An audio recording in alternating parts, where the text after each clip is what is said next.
Hello, ma'am. It's a pleasure to Hi. meet you. We at Matinee Now are deeply honored to inform you the worldwide release of Ravanaprabhu in 4K Dolby Atmos. It's releasing on October 10th. The news of Ravanaprabhu returning to the theaters after 24 years. You must have been surprised to hear that. How do you feel about it? And what was the very first memory that flashed in your mind when you heard about it? I've been seeing that a lot of movies have been having re-releases. So this, Ravana Prabhu re-releasing is not so surprising for me because for the last 24 years, ever since through this movie, I encountered the love of the people of Kerala who live in Kerala and all around the world. It's not a surprise that it's having a re-release, and I'm really happy that people get to go back to the theaters and go see it again. I wanted to start with a quick story that takes me back into 90s. A friend of mine burst in holding the new Mudalvan audio cassette. Those times it was audio cassettes then. It actually released in 1999, Mudalvan, the soundtrack. Yes. Okay. And then he was insisting me to immediately listen to the song. And it was Shakalaka Baby. We were hooked. Your voice was so unique and electrifying. It just grabbed us. Then, after some time, when promotions of Hey Ram began, and we came to know that the Shakalaka Baby is going to act in the Hey Ram movie. And that is when I realized that, a person who can sing and is a musician by herself can act also very well. For me, it was a surprise. Even I was, in my 90s, means young age, teenage for me also. So for my first question to you, born from this memory is, when you look back at that incredible launchpad where both singing and acting careers took off powerfully, how do you see that duality? Do you feel more at home in one world over, or Yeah. you can, take both to in as a creative coin of both sides? When you were talking about how you were surprised to find that somebody was doing both, I was equally surprised because in my from my childhood, the focus had always been music, and it had been a pretty single-minded focus. And so my parents, my family, myself, we were always working towards, okay, practice, music, singing, all of that. And so all of us were surprised, in fact, when after a after a screen test with Mr. Kamala Hassan, I was informed that I have the role if I want to do it. So it was really as much of a surprise for me. But I felt, quite challenged to explore my creativity in a different medium. And I had all the help and support in my director, my co-actor, who was also my co-actor, and also the crew of Hey Ram. It was a very, amazing place to begin a journey as an actress. And I was definitely aware of the privilege of being in a film with these kinds of not only actors, technicians, everybody. It was a real privilege. And I was in complete marvel of the ability of these groups of people, large groups of people who are creating entire worlds. And in Hiram, it was very distinct how much of an effort was going into it, especially because it was a period film and they had to You were looking recreate. very innocent in that. Yeah. Very well. They had to recreate a different time, They had to recreate an entire world that was set in a different time. And to see that right before my eyes, the amount of work that was going into creating this world, it was very inspirational, and it really put into perspective how hard I needed to work with my actor, director, co-stars, and my crew to bring authenticity to that character. Of course, the casting helped because, I play a Tamil Brahmin Iyengar in that, and I am a Tamil Brahmin Iyengar from Bangalore. So that really definitely helped in keeping the authenticity. But also, to kind of to see other people just to morph into this family and to be in that time, like to put yourself in that time uh, during which your country is going through such a major transition, and how that should be impacting an educated young woman. So I have to give a lot of credit about that role to the writer who wrote it with such a precise expectation of who this person was, an educated young person who is in a time when the entire country is transitioning and taking ownership of their own destiny. So, for me, I was a young Tamil Brahmin Iyengar in a modern world coming into a new kind of medium to express myself. And here was an amazing challenge uh, to really personify a crossroad and to really live it when I was doing that role. So all of these things really helped in putting things into perspective for me, and I think that's what came into that character. And I have to say, I enjoyed and I totally took in and learned. And I was a very studious student, really learning on the job. That's really what happened. But I have to say that I had spent a lot of time being a musician, like ever since the age of 6. I was told you have to be a musician, your family is of musicians and all of that. So there was a lot of that in my mind.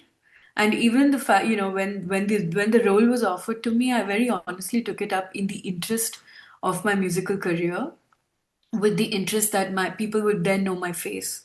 Who is this person? The face behind the voice of Shakalaka Baby. And the way the order in which things released also really impacted the way things were. So here I was singing a very modern song in Shakalaka Baby in Mudalwan. And then I morphed into this mommy from Mylapore Yes. in ARRahman. So it was, it became difficult, I think, for people to understand that this person, this voice is that person. But I think later on, when they Yes. saw Yes. what I look like in my actual life, they were able to identify a little more. Your career is a beautiful tapestry of both singing and acting. I'm curious, what was the initial spark? What was a particular piece of music or a performance or a mentor that first made you say, "This is my world"? I think, the decision to be in this, in the world of music, to be a singer, happened very early in my life. Of course, at that time, they were dreams. I decided, I remember when I got to seventh standard, I decided that this was what I wanted to do for the rest of my life. Um, yeah, so I was very single-minded towards it. And of course, my parents had a very big hand in helping me, have the opportunities and the training, and of course, my gurus had a very big hand in putting certain things in place when they needed to be for me to even be able to do any of this. So I think it started off there. And I think the reckoning, at the point where I really wanted to prove myself to myself, um, came when I joined college. I went to a famous women's college in Bangalore called Mount Carmel College. This place, I think I met my first challenge there, and that was a very, very important challenge to meet at the time when I met it. I was in first year PU, which in a lot of other places is 11th standard. And in the first month of joining college, usually at that time they would have preliminary competitions, cultural competitions to figure out which of the new batch can go ahead and represent the name of the university and intercollegiate opportunities. So there were music competitions, there were poetry competitions, debates, this, that, and the other. So it was cultural week, we used to call it.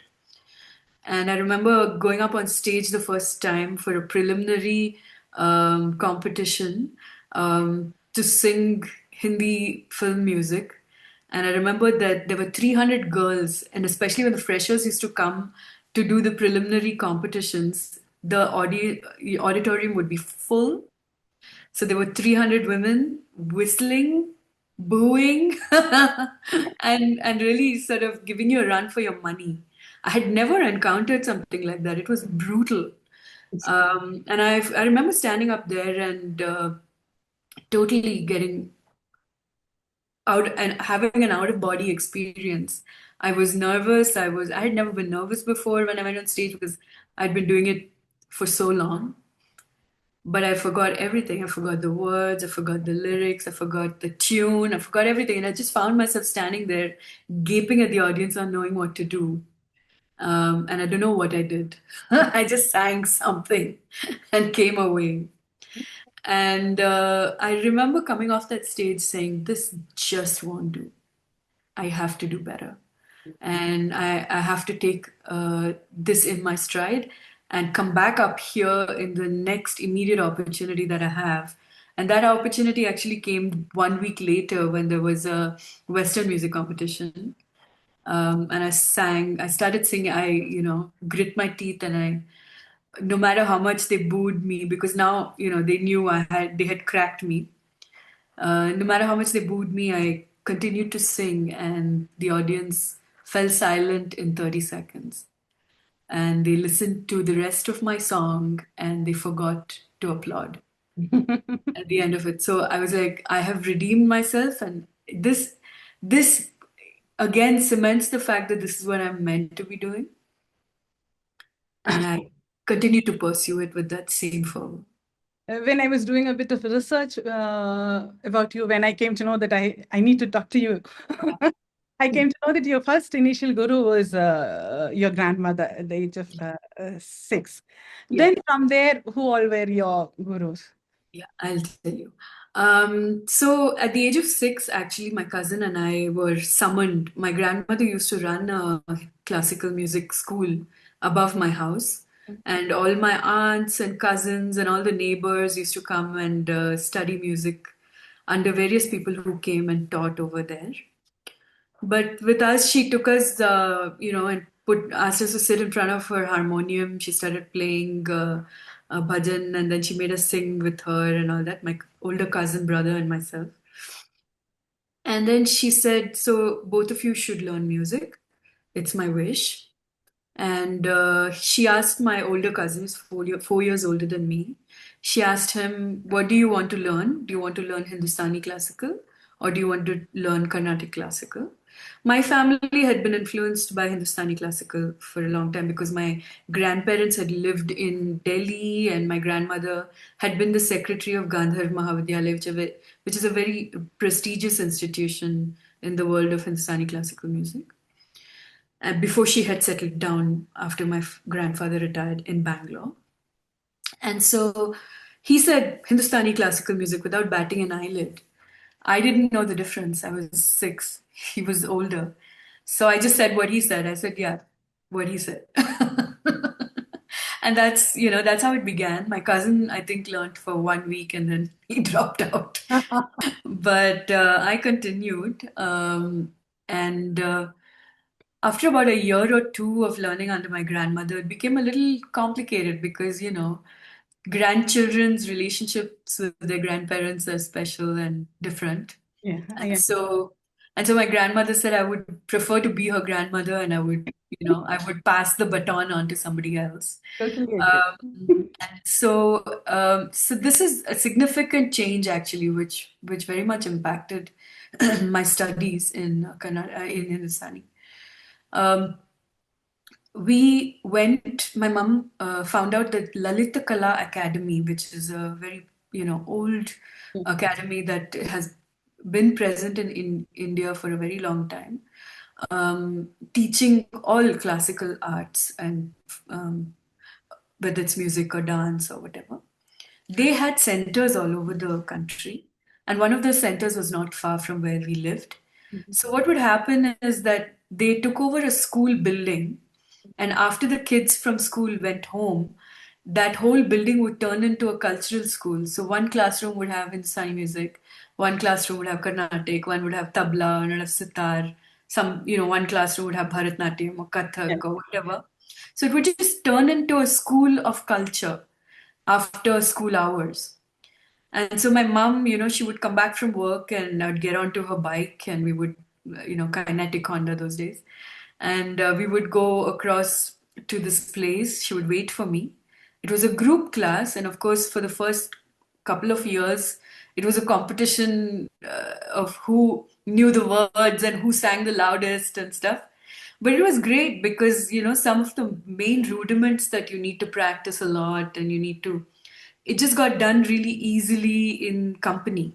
Mm. So we were about 10 kids and we would, sing at the top of our lungs and, learn everything. But as I got older, I started to see that my teacher, Mrs. Lalita Kaikini, she she was passionate. She had so the way that she would sing certain ragas would be very, I mean, it would be moving. And I could recognize that by, I'd say, the age of 10 or 11. And I understood that that is what I need to learn how to do, is how to emote, how to use, the words to lend the emotional context of the song and to bring it alive. And so at some point, I think she recognized that I was seeing things in a little deeper way. And so she suggested that she came home and did a one-on-one class for me. And so for another 3 years, we did one-on-one lessons, and she made me fall in love with it. I remember really kind of the first time that I felt what I was singing was when I was learning something from her. Unfortunately, she passed away quite young. And at around the time when, and I did a bunch of exams with her because we do have a exam system where you can do a senior, junior, Visharad, Mm. those kinds. There's a system Yeah. in place. So I did exams under her, which gave me a little bit of structure on how, one learns music. Otherwise, it's very broad and it's open and, anybody can learn it in any way. But at some point, she handed me off to my mom and said, "We need to now find her someone who's a little more advanced, and I need to hand her over to them." At that particular time, my guru, Pandit Parmeshwar Hegde, had just come back. He had been posted in North Karnataka in Honavar, and he had just come back to Bangalore. He had seen me as a 1.5 year old child, when he used to teach above in my grandmother's school. And now I was a teenager and I went back to him to study with him. And he is my guru. He is a disciple of Basavaraj Rajguru. And so I studied under him for many years.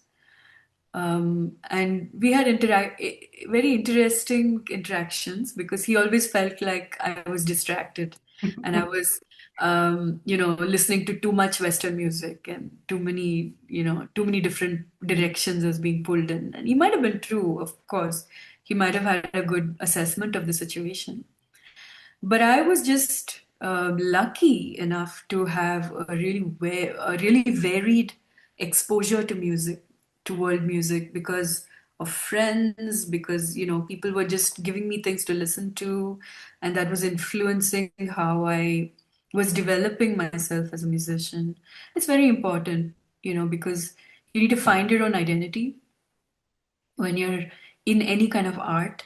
And that was pretty instrumental in helping me decide who I wanted to be and how I wanted to represent myself through my music. And so I consider him my lifelong guru. I've learned a lot from him. And of course, life is also a guru. It Yes. throws things at you and it kind of helps you put that into your art. The soundtrack of Ravanaprabhu is phenomenal, and it still charts top with the new generation. My son is a big fan of Ravanaprabhu, I should say. As a musician yourself, how was the experience being the part of the film with such a wonderful soundtrack? I loved it. I mean, the first scene, the first day of shooting actually was a song. It was, so the context to that was I had just finished shooting a Tamil film called Citizen, and most of this film was shot indoors in a studio. And so I think I didn't realize it at the time, but I had I needed space. I was feeling a little sort of boxed in. And I remember that there was not even a single day of respite between the two shoots. I finished the shoot of Citizen on a day, and then the next day I was in Pollachi and we were shooting for Ravanaprabhu. So there was not even a day's break between the two films. And I came to the set wondering, what's in store for me. What costume am I gonna be given, and what's gonna happen. And to my absolute surprise, there were a pair of shorts and a t-shirt and a backpack and you know. And then I asked my director, I said, okay, so what's the scene? He said, well, we're starting with a song because I know you're a musician. And this had happened to me in ARRahman as well. Mr. Kamala Hassan had started me on day one with a song just to ease me into the new experience. So Ranjith was doing the same thing, and he said, we'll start with a song, and all I want you to do in the song is run. You just have to run. And so I ran for 4 days. We shot in the fields, we shot with sheep, we shot in a forest. We're just running. That's So 4 days, I mean, you can imagine us coming out of a closed space and into the open, and I was being told, run. I was on cloud nine, I was in heaven. I was just running and running to a song, which was really nice. And Suresh had done such an amazing job with the music. And I just felt that again, I was in a place where people were really intentional about what they were bringing in their artistry. And I was really grateful for that. The late 90s and early 2000s were a golden period, and your voice was defining part of it through the work of with ARRahman.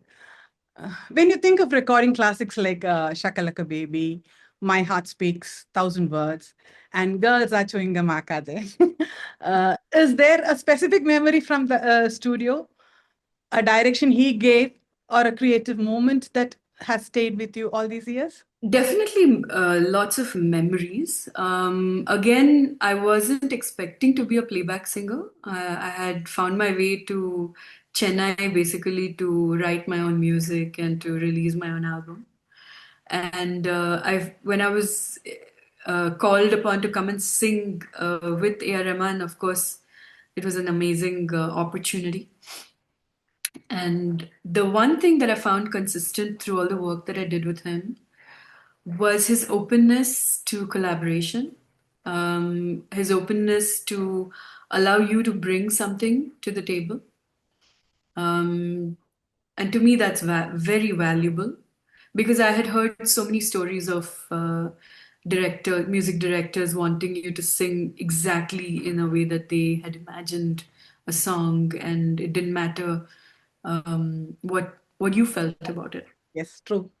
And so to have my first playback experience with ARRahman was truly, it was very comfortable.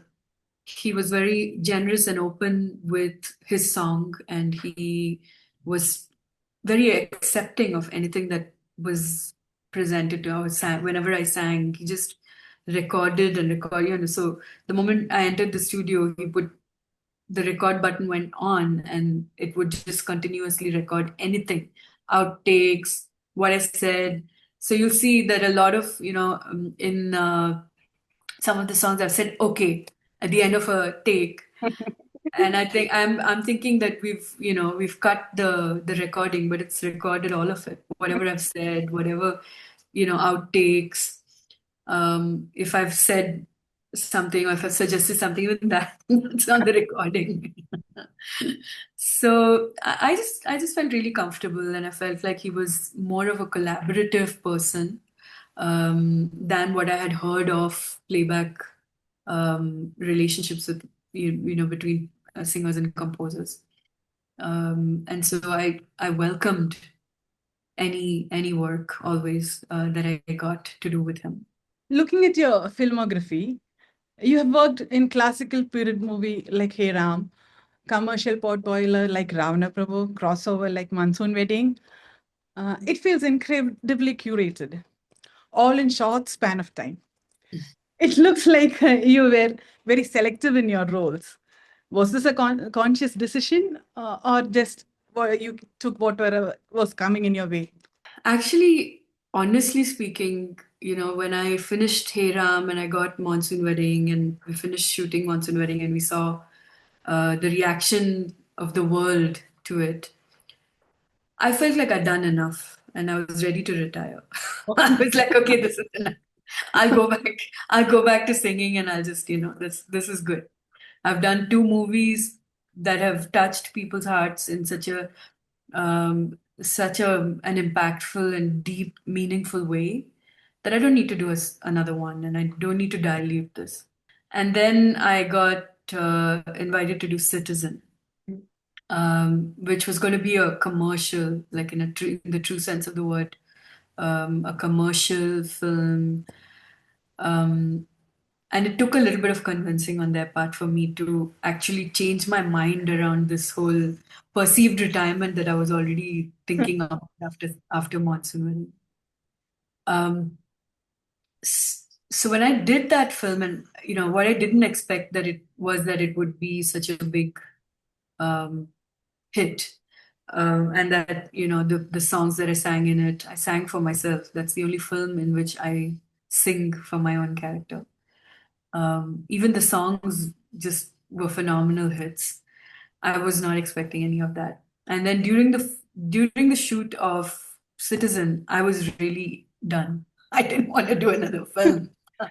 After that, I just wanted to go back and tour and do concerts and stuff. And then I met Ranjith. He came and he narrated the story of Ravanaprabhu, and he told me about the character of Janaki and how much care he had put into her, um,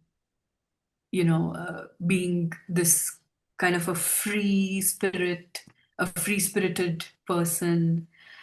It seemed like a real departure from my previous role in Citizen, where I was like literally just a character in the film, and the film's main lead was the male hero.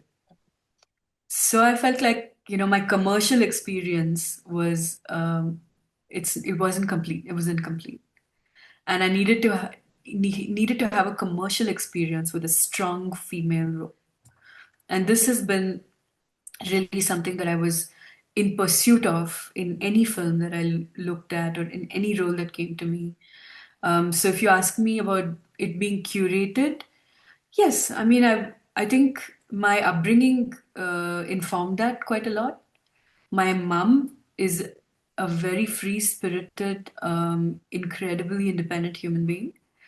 And she's led her life on her own terms, and she's my role model in that. And I definitely wanted that for myself. I wanted to be the master of my own destiny in so many ways. And I wanted to portray women of this sort in the films that I did because I felt that this was something that more and more women in our country need to aspire to.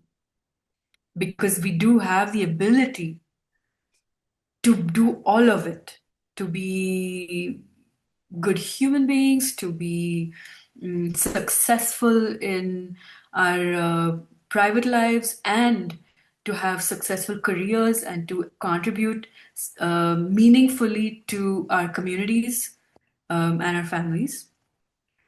So these are all qualities that I really aspired to for myself, and I believe that if I play these roles, it may bring that into focus for other women who may not have as much support that as I have had in being this person. So it was a very intentional thing for me. I wanted to portray these kinds of roles, and when he described the character of Janaki to me, it was compelling me to do it. I really wanted to do it.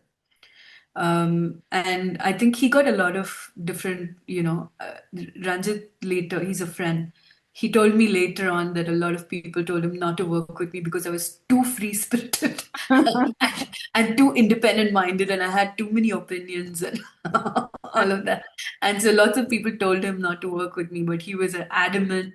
And I said, well, thank you. That, even though you saw all of these things around about me, you had the conviction and you knew what you wanted for Janaki, and that tells me a lot about how much that character means to you, and that will help me bring her to life. Your fans, including myself, naturally miss seeing you and hearing you on screen. Can you tell us what you're doing presently? What are your ventures in music? Yeah. So of course, performance has been a mainstay for me. I continue to perform with musicians, with my band, so I do concerts all around the world. I have been since since I started, being a playback singer and all of that. These days, though, I have the time to kind of explore different genres of music, which I always wanted to explore, but didn't earlier have too much time to get into. In addition to this, in 2005, 2006, my husband and I, we started a company called Drum Jam, which uses music as a medium for corporate training. And we use rhythm and voice as the main mediums. He's a drummer, I'm a singer. So we use these two mediums to bring experiences to people in the context of team building, in the context of leadership, in the context of training. So that's what that's been quite a large chunk of what we've been doing. Um, and of course, at some point we started a foundation because the work that we do has impacts on various different kinds of communities of people, not just corporate.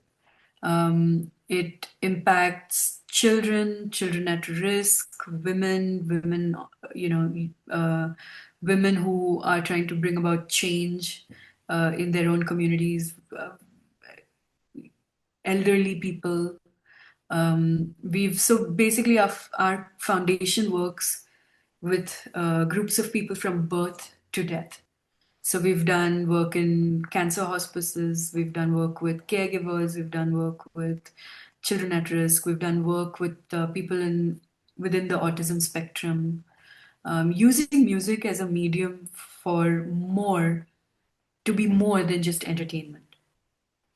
So to me right now, what calls me is that music is not just a means of entertainment, it is more. When you look really deeper into the origins of sound and music, it has a lot to do with your own um, healing, your own meditative responses. It's actually a shortcut. Music can be a shortcut to mindfulness and Like meditation. therapy and all? Is Sorry? it like music therapy? It's more like healing. I mean, therapy would be a very, very clearly intentional intervention to a particular kind of situation in a person. Or So no, it's not therapy, but it can be therapeutic. Okay. There's uh, two different ways to look at that. I'm not a music therapist, but I am a singer, songwriter, composer, and I also use music as a medium for communication, collaboration, leadership. I also use music as a medium for self-healing, sound healing, and I play, some instruments. I play the Native American flute. So the focus really right now is to spread um, experiences around which allow people to feel what music and sound healing and music can do to help people deal with stress, deal with anxieties, deal with maladies, and deal with so many different situations that they may find themselves in, and how to use rhythm to communicate and to connect with people in a more isolating and digital world as we move forward. The overrepresentation of technology and digitization in music these days, like computerized synth, replacing the traditional music instruments, usage of AI in music, auto-tune, auto-corrections, all these doesn't sync well with many of the traditional musicians. As a musician, does it bother you? Do you think these practices makes music more plastic or less original? How do you feel about it? It really depends on the person in the driving seat. So you can give all the technology in the world to someone, and if they don't have the ability to tune into the authenticity of the experience, then you're going to get something plastic. So, whenever people talk about AI, because now this is the thing that's staring in our faces from a very close range. So when people talk about, now we don't need composers, we don't need, because AI is composing amazing music. Yes, I've listened to some AI generated music. Um, there are different kinds of AI generated music, and you'll usually, when you dig back into the origins of that music, you'll find that the most impactful music will be from someone who has been a musician. And if and you'll find music which you just find as you don't want to listen to it after 10 seconds, and you'll understand the background of the person who's created that may not be very rooted in musical experiences. But yes, it is a very big conundrum for everybody in the whole world. The thing that happened with musicians is that we started getting replaced almost 20, 25 years ago with the advent of electronization of music. So when you took away an instrument and you sampled it and you put it into a software, you basically replaced the person that was playing it. So that started happening for us in our industry 20, 25, 30 years ago. So we're not new. We're not so surprised about how this is. It's the rest of the world. Now suddenly actors are saying, hey, hold on a minute. Somebody can write, some prompts and can make a film and it doesn't require me. Or, a technician or a cinematographer is now being confronted with this reality that, oh, hold on a minute. You mean they can create a piece of film and it doesn't require me behind the camera? This we have been dealing with in the music business for 30 years now. And so it's not surprising to us. It's just that we need to shift the way that we're thinking about our art. At the end of the day, right now, the only music that you cannot replicate or you cannot do without is live music. So if you're somebody that's able to take it out and do it live, there's still a way for you to make a life around it. But if not, then you need to be reevaluating your priorities and you need to be reevaluating what you want to do with your life. This is a really tough pill to swallow, and a lot of parents who call me and say, "Can you please give us advice because my daughter is or son is a wonderful musician or a singer or something, and they want to do this as a profession, my advice is always have a plan B. I agree. Looking back now, with the film getting a second life, Yeah. what does being a part of Ravanaprabhu truly mean to you? You know, when I was shooting for the film, I didn't realize it, and you know, I didn't fully understand in what an impactful way it was going to change my life. But after the release of Ravana Prabhu and years on, I mean, you're saying it's 24 years, I can't believe it's those many years. The amount of love that I have from this community of people that's around the world, from the Malayali community, from people from Kerala whose origins are in Kerala, but they may or may not live there. The amount of love and the incredible acceptance that I have found from this amazing group of people has been for me the cherry on top. I go anywhere, I'm walking on any street, I'll have someone walk up to me and say, "Are you Vasundhara Das?" And then, whoever's with me will start smiling, and I'll be like, "Yeah." And then they'll turn around and say, "I'm a Malayali." So I know what that means. So not everybody around me would, and they'll be like puzzled and saying, what is that?" Because, there's something that I did that really touched them enough for them to Yes. think about walking up to me when they see me in their real lives and telling me that I'm so and so, and in a way for me it says the message is you touched my heart, and I'm a Malayali. I want to tell you this, and that's why I walk up to you, and I say this to you. So for me, that means the world. And I never find myself alone or in a corner of the planet where I don't have help. I just need to plug into some Malayali association, and I'm sure You'll that find I'll be rescued. all over the world. I'll be rescued, whatever. Not, what I'm saying. So I just find a great comfort in the fact that I have this group of people that unconditionally loves me, and I'm very, very cognizant and grateful for that. Take us back to the set for a moment. What's the one very happy memory you have and you have had fun with uh, filming Ravanaprabhu? Well, one memory is, of course, the running Yeah, in I the like Pattu Kuttadi song. in the end, Richard runs and you are relieved, and then you run back again, finding all the balls on the back. That is also my personal favorite in that movie. Yeah.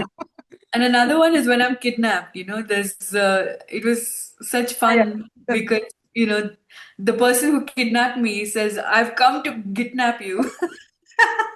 yes, And yes. I couldn't stop laughing that day because, it was just, it was,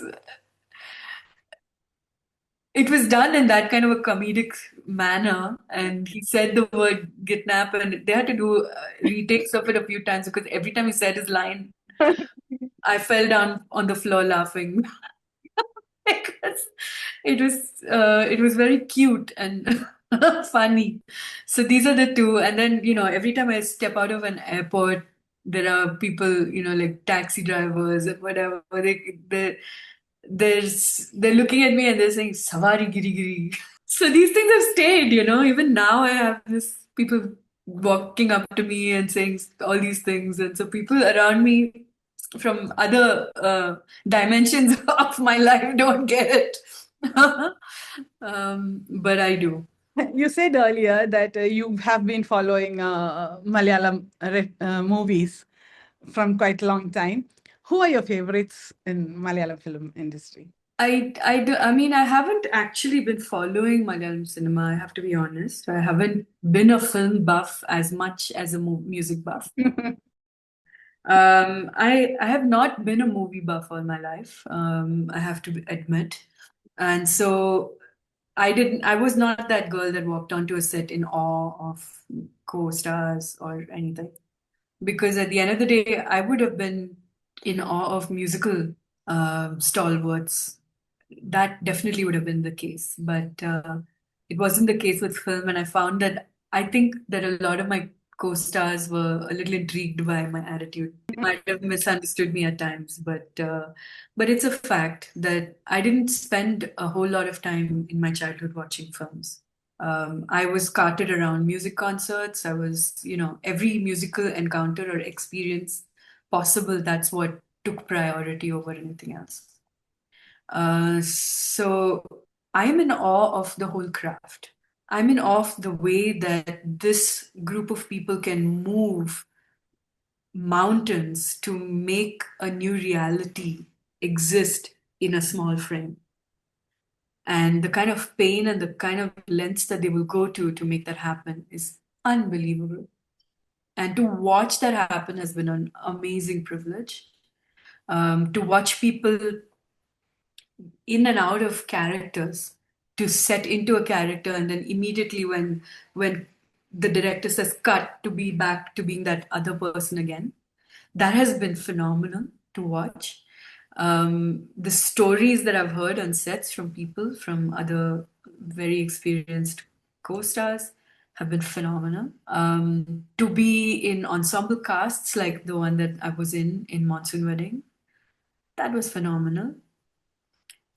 To be expected to move between mediums within cinema has also been an amazing process. So to be in period cinema, to be, in Monsoon Wedding was a style called dogma, where, there were really long camera shots. We never cut, usually when you shoot a film, you do a wide shot, you do a mid shot, you do a close up. We never did that. We just had the camera rolling. We had to be in character until they wrapped a scene. Okay. And there would be cameras all over the place. So you just never knew who was going to make it to the editing table, which camera angle was making it to the editing table. So that was an amazing experience. So I just feel like I'm in awe of the dedication and the kind of sacrifice that goes into making a film. And I remain really humbled by it. Coming to the ending note, ma'am, on behalf of the entire Matinee Now, I want to express my deepest gratitude for your precious time and sharing such wonderful stories and insights with us today. I'm sure your fans and fans of Ravanaprabhu would enjoy this. We look forward from you for a lot of music and art. Thank you, ma'am. Thanks a lot. So much. Thank you.